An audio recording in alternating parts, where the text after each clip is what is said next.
Muchas gracias, presidente. Saludo con mucho gusto a los medios de comunicación, a los que nos escuchan. El día de hoy, en efecto, vamos a presentar esta reforma en materia de vivienda, una de las 20 reformas constitucionales y que tiene que ver con el fortalecimiento de la seguridad social. La seguridad social tiene estos pilares de entrada, las pensiones. Ya presentamos aquí la reforma en materia de pensiones, la dignificación de ese último tramo de la vida de las trabajadoras y los trabajadores, el tema de servicios médicos, que también aquí cada 15 días se presenta el fortalecimiento del sector salud, y finalmente el derecho a la vivienda, que es uno de los derechos más importantes para gente que vive de su trabajo y tiene que ver con regresarle el sentido social al Infonavit, esta institución que se creó precisamente para garantizar el derecho a la vivienda. Ya ha habido varias reformas importantes,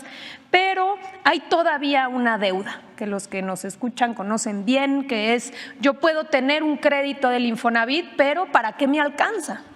Entonces, ¿cómo garantizar que realmente exista vivienda asequible donde los trabajadores puedan tener espacios para vivir dignamente y que después puedan adquirirlos? Entonces, esta reforma trata de eso. Nos acompaña el día de hoy Carlos Martínez, titular del Infonavit, para que nos pueda platicar con detalle cuáles son los derechos que se protegen y cuál es el fortalecimiento de esta institución tan importante. Adelante, Carlos.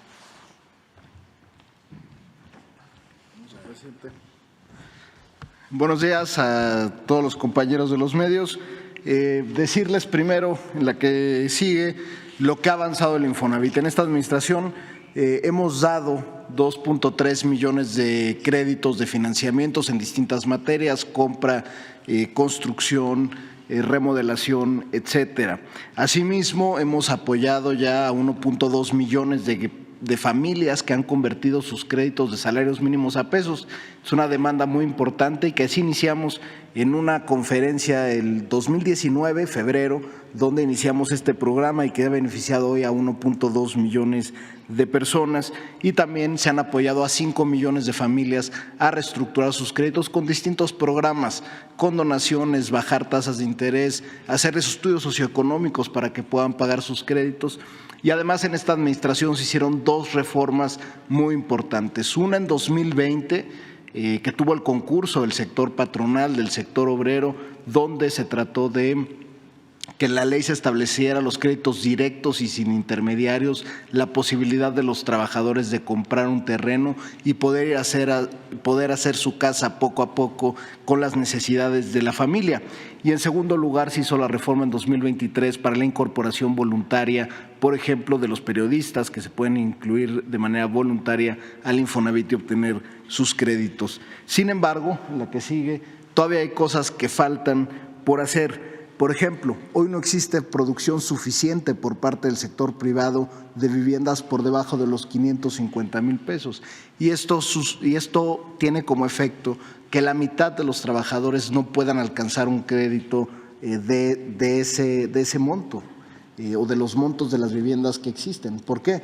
Porque los créditos del Infonavit se basan en el salario registrado ante el Seguro Social. Es una prestación laboral. En ese sentido, cuando los precios de la vivienda aumentan por encima de lo que aumentan los salarios, es prácticamente muy difícil para trabajadores que menos ganan poder adquirir un crédito de vivienda. La iniciativa de reforma que presentó el presidente de la República el pasado 5 de febrero tiene como fin que el Infonavit pueda ingresar a proveer, a complementar la oferta de vivienda disponible a favor de los trabajadores. ¿Cuál es el plan? En la que sigue, el pilar número 1 es que el Infonavit pueda construir vivienda, construirla cerca de los centros de trabajo y a menores costos.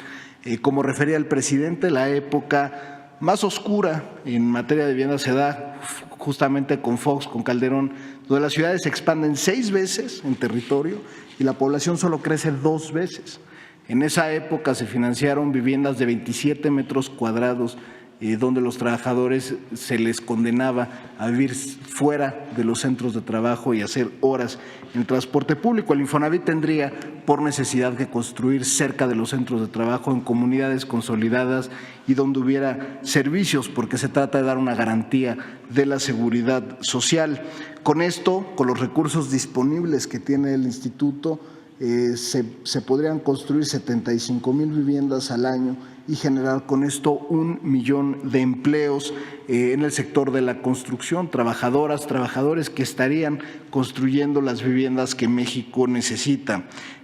También se podría colaborar con instituciones públicas, incluso con privados que pudieran allegar de suelo disponible en las mejores ubicaciones con equipamientos para hacer estas viviendas a bajo costo y además desarrollar la vivienda en los núcleos urbanos para que las familias tengan satisfactores como hospitales, escuelas, guarderías, que puedan caminar y tener tiempo de ocio con sus familias.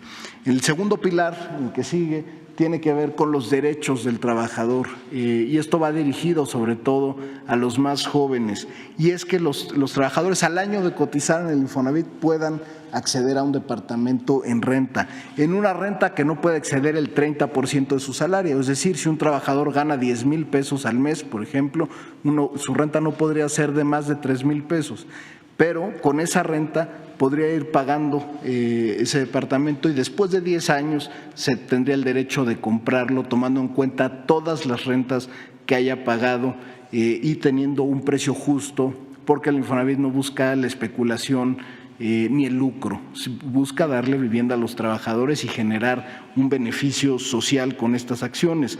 Con la propuesta se garantiza el derecho efectivo a la vivienda a través de estos esquemas de arrendamiento social.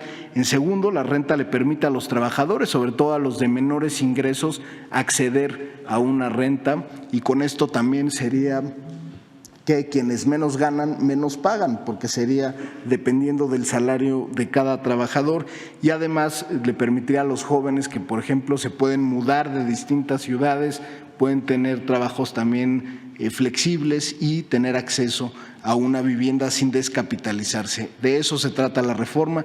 Es una reforma al artículo 123, fracción 12, que es donde se regula y se establece el Infonavit, y esto sería la reforma. Y finalmente recordarle a las y los trabajadores en la que sigue que pueden consultar toda la oferta de vivienda del Infonavit en mi cuenta .infonavit.org.mx, y con esto cerraríamos. Presidente, muchas gracias. Además, Carlos, sí. Es importante que